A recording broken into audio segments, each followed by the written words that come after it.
Hello, I'm Sensei Alex Kokuyo. Thanks for joining me for meditation and sutra study. Tonight's practice will consist of a 15-minute guided meditation, a reading from a Buddhist sutra, followed by a Dharma Talk. The title of today's Dharma Talk will be Collective Karma and the Four Brahmaviharas. Before we get into that, please subscribe and hit the notification bell.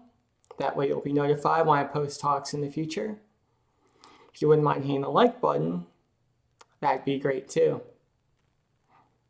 So we'll begin like we always do on Wednesdays. I'll give you a few moments to get into position for our meditative practice. You can be in any position you want. The only rules are you need to be comfortable and you need to be in a position you can hold for at least 15 minutes without moving. If you'd like to lay down, that's fine. The only thing I ask is please don't fall asleep. If you'd like some instruction, what I like to do is sit cross-legged either on the floor or on a cushion. Back straight, chin slightly tucked. Left hand goes palm up in the lap. Right hand goes palm up over the left. In Buddhism, we call this the concentration mudra.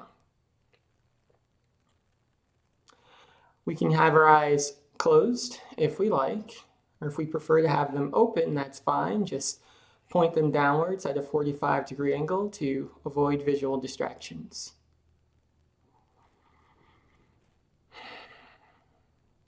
Let's start just by taking a few breaths in and out through the nose.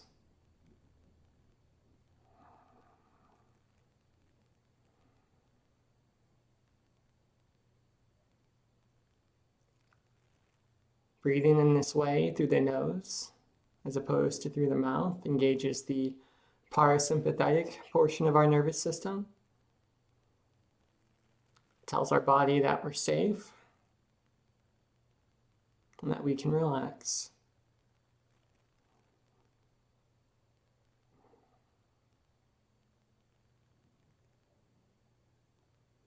On every inhale, we poke out the belly button slightly, like we just had a large meal. And we relax on the exhale.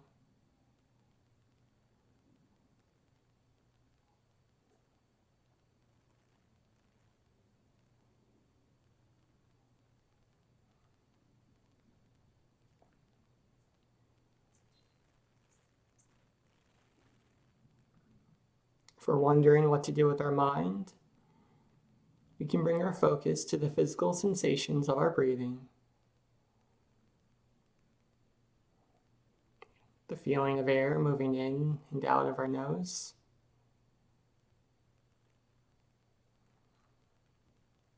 The feeling of our diaphragm expanding and contracting.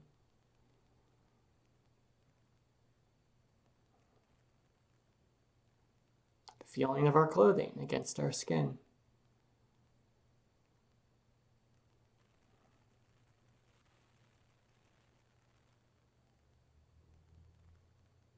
We'll breathe in this way for about 2 minutes. I'll keep time. And if our mind wanders, we simply say hello to our thoughts and bring our focus back to our breathing.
Wonderful. Keep breathing. Now we'll envision a fire burning in our belly, in the space behind our belly button.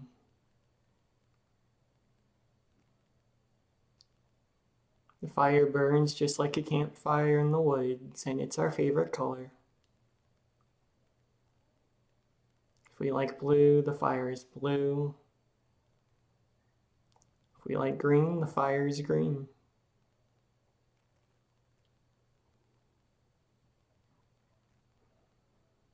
With every inhale, we visualize ourselves bringing air in through our nose into our lungs.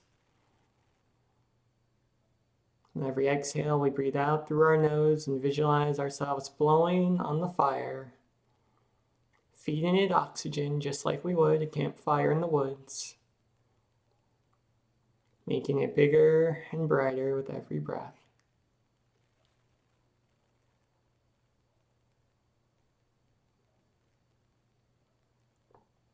This fire represents our own enlightened nature.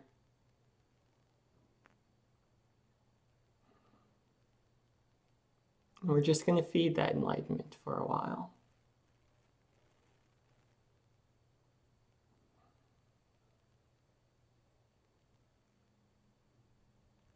We breathe in, air comes into our lungs. We breathe out, we blow on the fire of our spiritual power. We'll breathe in this way for about 2 minutes. I'll keep time.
Perfect. Everyone's sitting so quietly and so still. Creates a wonderful energy for sitting.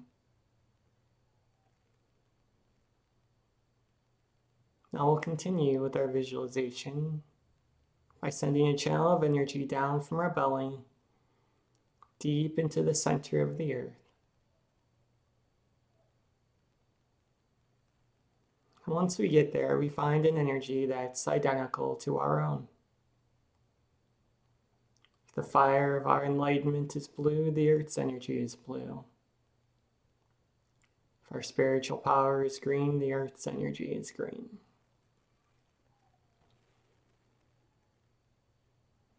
Now we're going to draw that earth energy up into ourselves.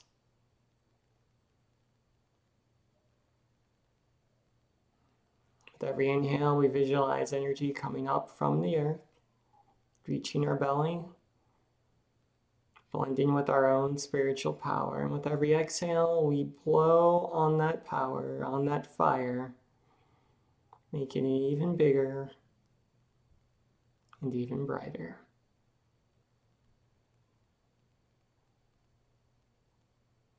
When the Buddha realized enlightenment under the Bodhi tree 2,600 years ago,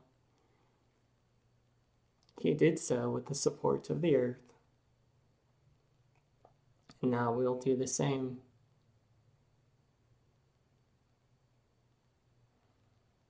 We breathe in through the nose, energy comes up from the earth and it's stored in our belly, mixing with our own energy. We breathe out through the nose, we blow on that fire, amplifying it.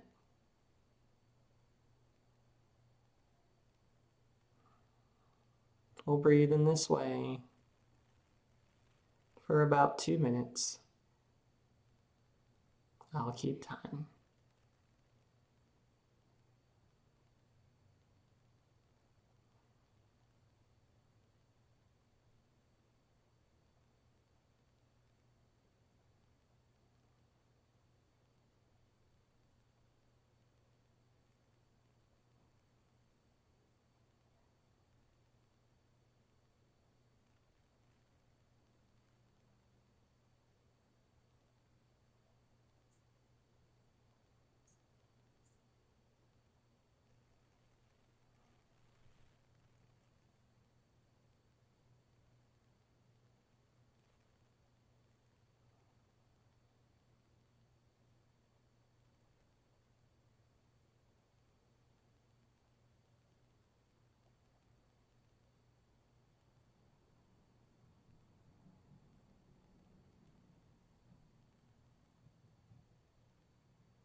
Good work. Now we'll send a second channel of energy up from our bellies, all the way up to the top of our head.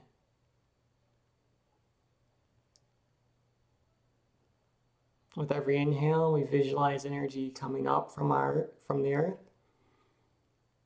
where it's stored in the belly, blending with our own spiritual power. With every exhale, we visualize that energy going up, up, up through the top of our head until it explodes like a volcano, showering every inch of us in healing spiritual light.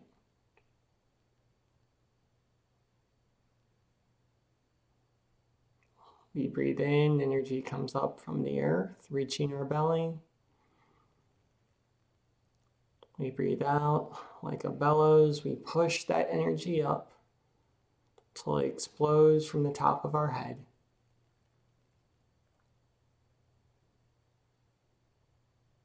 We've had a challenging week, and this is our opportunity to send healing wherever it's needed. Whether it's the bottom of our feet, our hearts, our lungs, our skin.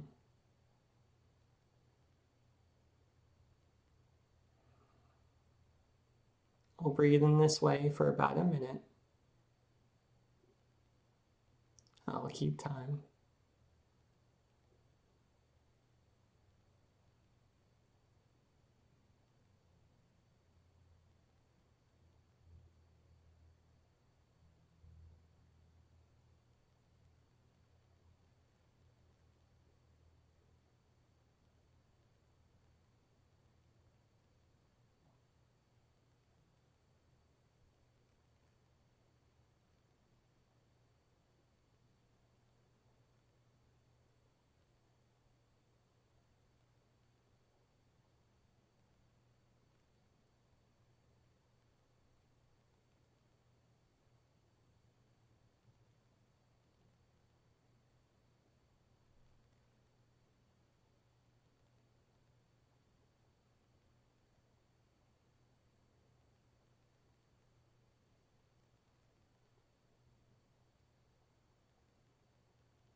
Good work. It's important and healthy to sit in this way, to give our minds and our bodies time to rest. But now it's time to bring our meditation to a close. We do this first by closing off the channel of energy going from our belly to the top of our head. Pushing the energy down slowly until it stops right there in our belly. Next, we do the same with the channel of energy going down to the center of the earth. Pulling the channel up and closing it off. Maybe we give a silent bow to the earth, thanking it for helping us in our practice. Finally, we take a few moments and focus on that fire in our belly, our own enlightened nature, reminding ourselves that we can call on this energy whenever it's needed. But for now, we allow the visualization to fade. And we come back into our bodies by moving our head to the left and then to the right. Feeling the physical sensations of the neck as we go back and forth.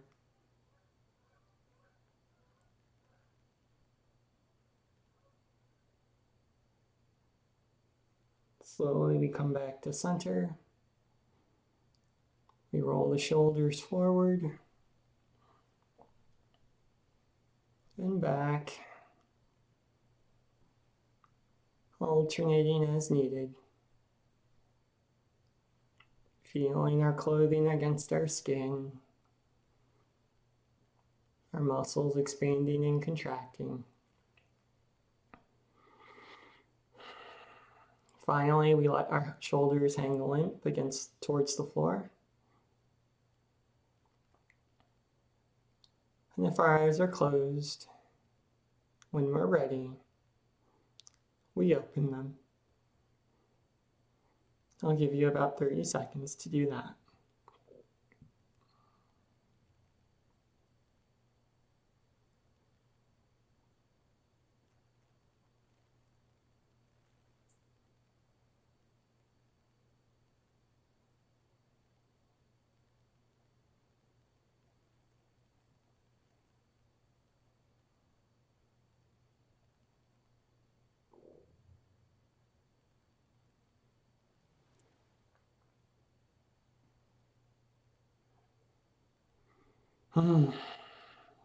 Thank you for doing that practice with me.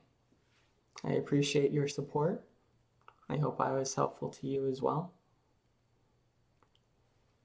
Tonight's reading will come from The Center Within by Reverend Guillaume M. Cabose. Not necessary to have a copy of the text, however, it can be useful if you'd like to follow along. Tonight's reading comes from page 69, and the essay is entitled I and Thou. In the I and the thou relationship, the so-called I is mostly ego. We see, hear, feel, and this I makes evaluations and judgments. Yet there is another I behind it. Baron Bouvet calls it thou. Hindus say Atman. In modern terminology, it might be called true self. So I and thou could be said to correspond to ego self and true self, respectively. There are often conflicts or contradictions between I and thou. However, when they become completely one, then thou is always expressed in I. The thou may be called universal life, whereas the I may be called individual life. This thou could be deep within oneself, or it could be objectified. One religion may call it God, some call it the Absolute, some call it Buddha. Regardless, our life is always confronted by a dialogue between I and thou. We must let life live. Whenever we live for our own benefit, trying to make life purposive,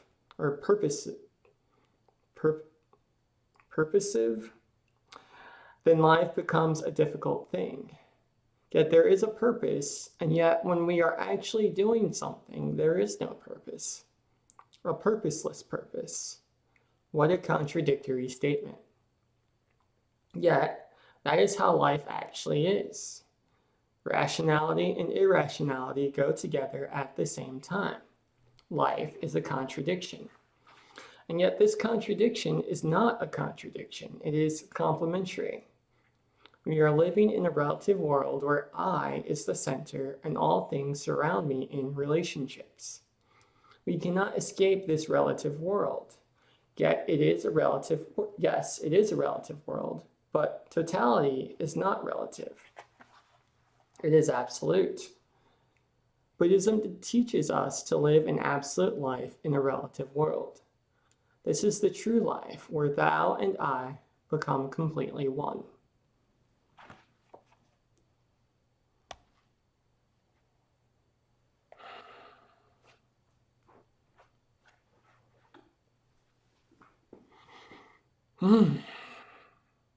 So much knowledge packed into such a short essay. I actually struggled to decide what thread I wanted to pull on that because there's so much in there that Reverend Gilmay gave us. However, I decided I wanted to discuss collective karma in the 4 Brahmaviharas, or 4 sublime abodes, which I'll discuss more what those are later. For right now, let's focus on this idea of collective karma. And I want to focus on that because there's a lot of incorrect notions, first about karma in general, but also about collective karma and what it means. Now, some people take the idea of collective karma to mean that we are punished for the actions of others, something like the original sin we find in Christianity. However, that's incorrect from the Buddhist perspective. Other people take collective karma to be guilt by association. So if we are part of a group, then we are responsible for all the actions of that group, and we are sort of, again, guilty by association. This is similar to the caste system we find in India. But that's not collective karma as we understand it in Buddhism. We are not guilty as a result of our associations or guilty due to the actions of others. We're not punished or rewarded based on those things. Other people say that collective karma does not exist. That's not part of Buddhist orthodoxy. However, this is also incorrect. Collective karma is a part of Buddhist teachings and Buddhist orthodoxy. However, we have to understand specifically how it works and why it's important. So, as you know, I'm very big on definitions because I feel like that's the easiest way to get to the truth of a subject. So I went to dictionary.com and first I found the definition of collective. And according to dictionary.com, a collective is forming a whole, combined. Karma in Buddhism is action, It's a Sanskrit word. It means cause and effect. So when we discuss collective karma, what we are discussing is the actions of a group. How do the actions of the group affect the individual? How do the actions of the individual affect the group? And this is a very important teaching in Buddhism. It's foundational to everything else we do. So collective karma, again, very important. We can't do away with it. However, it's also important that we don't misunderstand what it means. And to understand how collective karma fits into Buddhism, we can look at the three natures teaching of Yogacara Buddhism, which was promulgated by Vasubandhu and his half-brother Asanga. And the three natures teaching very simply states that our reality, the world where we live, exists at three levels, so to speak. We have the conceptual or the imaginary level. We have the dependently originated level, which is karma. I'll get into that in a minute. And then finally, we have the storehouse consciousness or the Dharmakaya.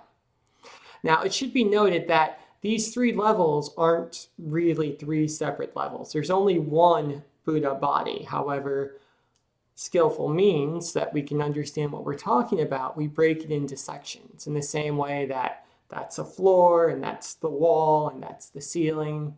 It's all one house, but we divide it into sections so that it's easier to talk about and understand.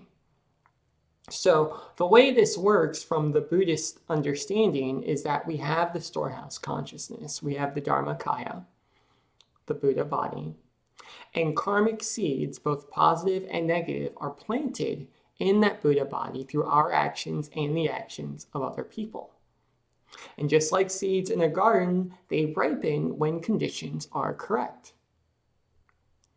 So, for example, if we have a glass that's on a table and it's right there on the edge, we are planting the seed for that glass to potentially fall off the table.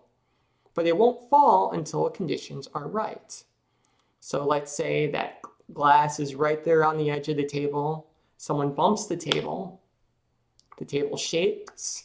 Now conditions are correct. That karmic seed we planted earlier in the day ripens. The glass falls down and shatters. That's karma, cause and effect. Doesn't mean that I'm a bad person because I put the glass there, or someone else is being punished because they bumped the table. That's just how karma works. Now, that dependently originated level that I talked about earlier, that's all the karma that is occurring, our actions affecting others, others' actions affecting us, that creates the imaginary level, the conceptual level that we see every day. To think of it a different way, if we have a cup of tea, now the imaginary or conceptual level is that it's a teacup with hot water in it, and tea. Okay? The dependently originated level, the karmic level, however, states that that cup is made out of clay, and that clay came from a river. And there was a person that scraped that clay out, took it home, shaped it, fired it in a kiln, put it in the store, we bought it, we brought it home. All of that karma is in that cup.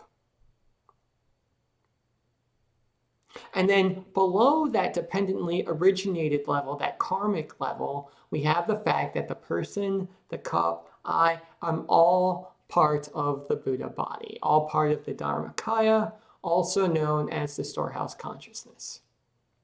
Okay? So one cup, three levels of existence. One person, three levels of existence. Now, when we understand this, we understand that there can't be anything but collective karma. Because for our karma to be separate from the karma of everyone else in existence, we would have to be separate. And the teachings of non-self, the teachings of emptiness, both tell us that there is no separate, permanently abiding self. There is an illusory self, which is dependently originated, that is created by the karma of, namely, our parents when they conceived us, but also the world around us. The food we eat, the bed we sleep on, the sunshine, the lamp that allows us to give Dharma talks, the laptop. All of this karmic energy is coming together to create us in this moment.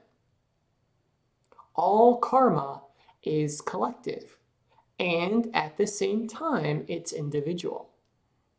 I am a seemingly separate entity. I'm talking to you right now, and at the same time, I'm being created by all the things I discussed earlier.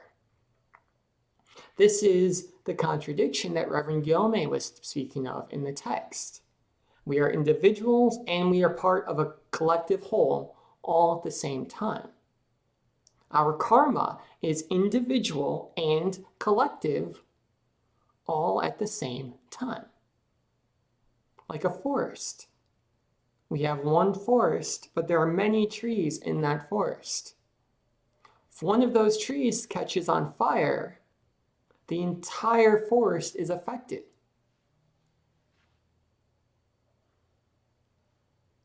So why is this so important to Buddhism? Why is it so important that we understand collective karma?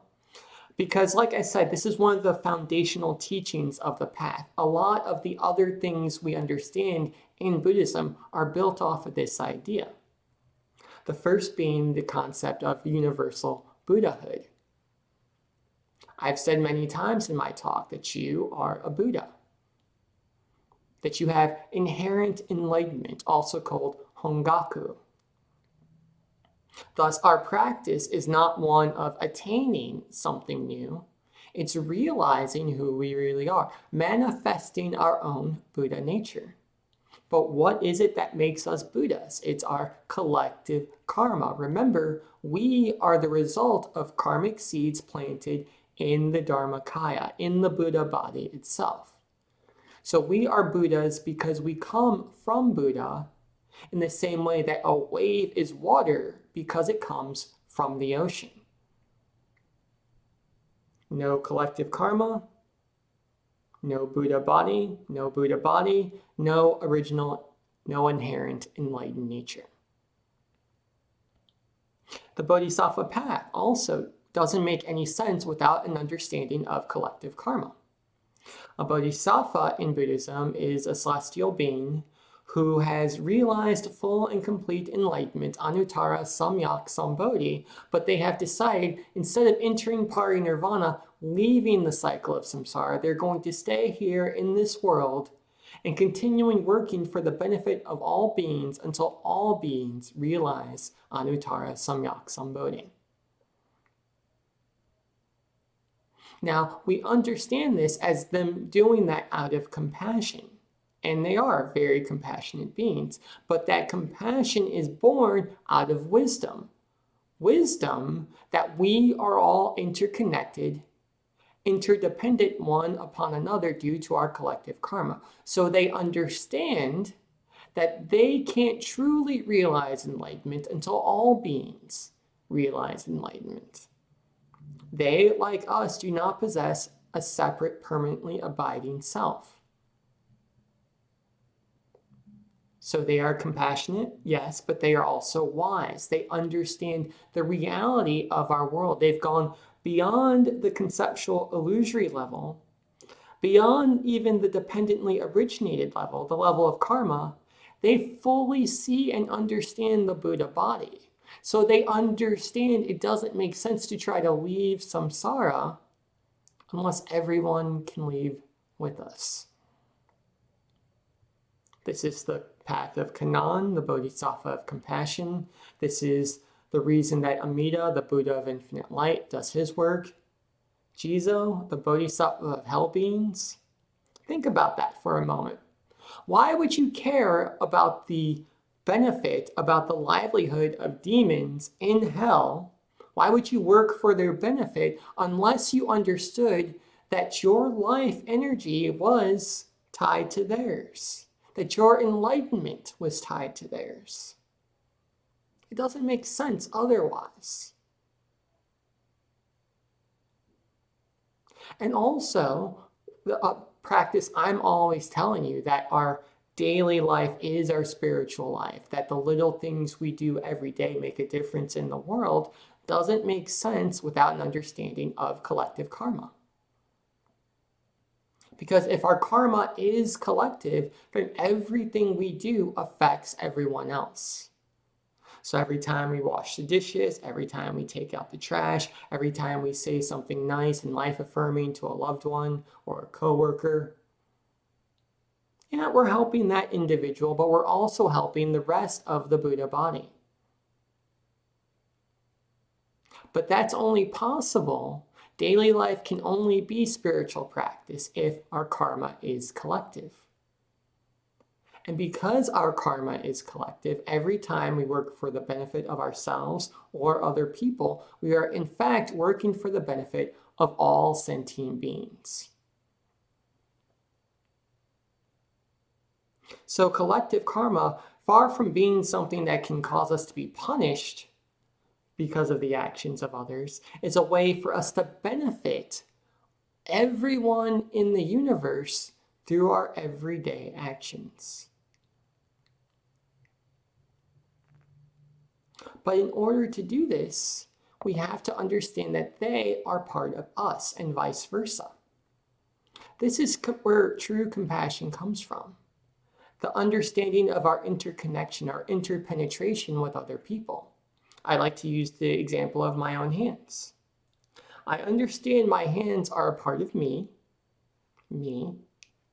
so I care for them. My teeth are a part of who I am, so I care for them. And there's no hesitation, there's no concern over, well, were my teeth good today? Did they chew my food the way I wanted them to? No, they're my teeth, so I brush and floss and use mouthwash, etc. Now imagine what our world would be like if we looked at other people the same way we look at our own hands, our own mouths, our own nose, our own face. If we cared for them in the same way we care for ourselves. And that's the beauty of this teaching of collective karma, is that it destroys our need for competition because there's no one else to compete with. Far from it, we take joy in the accomplishments of others because we understand that their joy is our joy as well, and vice versa. And through this teaching of collective karma and the teaching of universal Buddhahood that comes with it, there comes a primal sacredness, a primal holiness that each of us possesses. And we learn to treat others and ourselves as sacred, holy things. We move from the I-it relationship, I'm over here, you're over there, what can you do for me, to an I-thou relationship. I am sacred and holy, you are sacred and holy. What can we do for each other? And this answers another question. Why should we care about other people? If I'm a billionaire and I have more money than I could ever dream of, and I'm, at least at the imaginary, the conceptual level, fairly independent from the world around me, I can literally buy whatever I want to, why should I work for the benefit of others? Well, from the Buddhist perspective, we work for the benefit of others, as I've said previously, because we understand there are no others, not in the real sense, not in the dependently original sense, and certainly not at the in the sense of the Buddha or the Dharmakaya or the storehouse consciousness. We work to benefit others because we see that others are part of ourselves. Now, how do we do that? Well, one way is a teaching we have in Buddhism called the 4 Brahmaviharas. And these are the 4 sublime abodes that Buddha said that we should try to create in our minds in order to move along towards the path towards enlightenment. And the four Brahmaviharas are sympathetic joy, compassion, loving kindness, and equanimity. Now, using the teaching of collective karma, it becomes a lot easier to practice these things. So sympathetic joy simply means taking joy or taking delight in the accomplishments of others. And that's hard to do if we're stuck in the I-it relationship. If we're stuck in the relative and we don't see the absolute. If I'm a tree by myself and I don't see the forest, why on earth would I take joy in the accomplishments of others? I'd be threatened by them. He has more money than I do. She has a better job title or a bigger house. Because we're separate.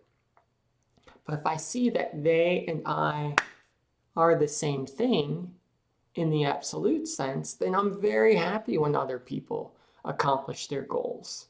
Because I understand that their accomplishments are my accomplishments. My neighbor runs a 4-minute mile. Great. I ran a 4-minute mile too. Always wanted to do that. So that's where collective karma leads to sympathetic joy. Next, we have compassion, which I spoke about earlier. Why should I be compassionate towards others? Why should I care what happens to them?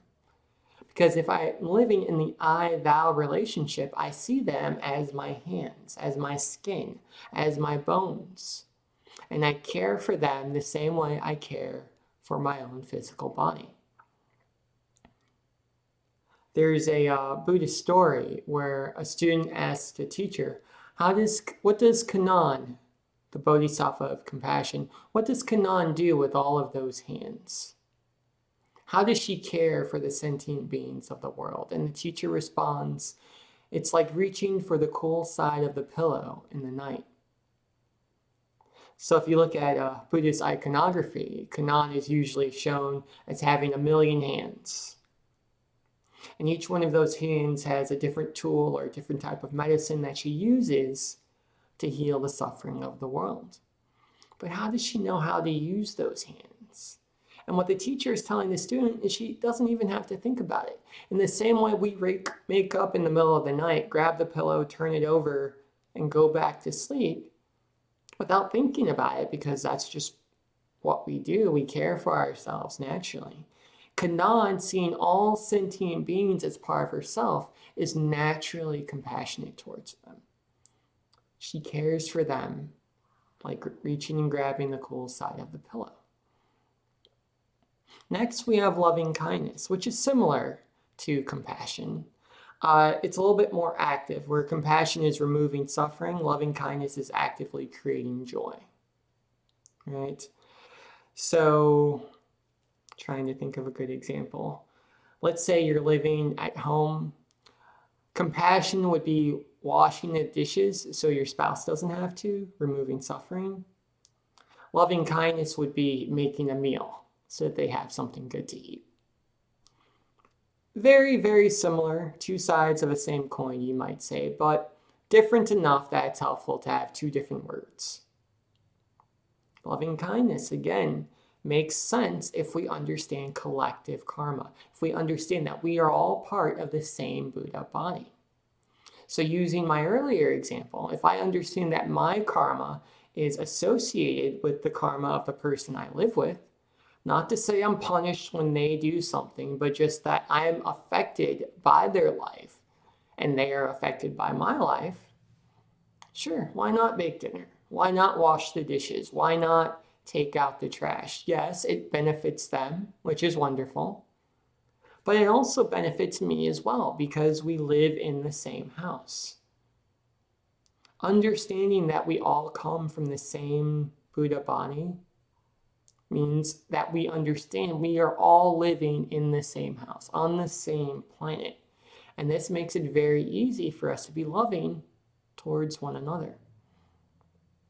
And finally, the final Brahmavihara, the final sublime abode of Buddhism is equanimity. And equanimity, we can think of this as calm or peacefulness. We learn to generate equanimity in ourselves when we sit on the cushion in meditation. And equanimity simply comes from the fact of understanding that we are part of a big picture. So imagine if you have, I don't know, 100 comic books, right? And they're all identical. Let's say one of them gets destroyed.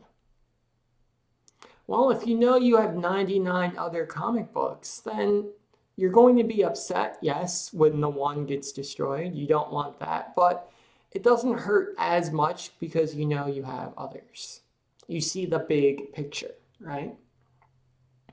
But if you only know about this one comic book, let's say you think it's the only version of this comic book in the world, you don't know about the 99 others, and that comic book gets destroyed, now your suffering is pretty terrific. Now you're not happy at all because you think that your only comic book is gone. You don't see the big picture. You see the I, but you don't see the thou. You see the relative, but you don't see the absolute. When we have an understanding of collective karma, of universal Buddhahood, when we see the three natures of our reality, when we stop living up here in the imaginary and we get down to the dependent origination or the storehouse consciousness, the Dharmakaya, then we can live in equanimity because, yes, the small details are important. Yeah, we need to protect all of our comic books. But if we lose one, we know that there are 99 others. So it doesn't hurt quite so bad. If we have one bad day at work, yeah, it sucks. But if we know that we have a bunch of other days at work that we actually enjoy, we don't suffer quite so much. So these are the four Brahmaviharas: sympathetic joy, compassion, loving kindness, and equanimity. And they, like the whole of Buddhist practice, come from this concept of collective karma. That we start with the alaya, the storehouse consciousness, also known as the Dharmakaya. Those karmic seeds ripen into the dependently originated nature of the world, the karmic nature, which is collective, that we are all part of. And then we have the imaginary or the conceptual level. And this is where the contradiction lies, or the seeming contradiction, that we are individuals and we are also part of a collective whole. We have our own personal karma and we are affected, not rewarded, not punished, but affected by the karma of others as well. And when we learn to live with that seeming dichotomy, when we practice that middle way between I and thou, between me and them, that's when we realize enlightenment. Amitabha.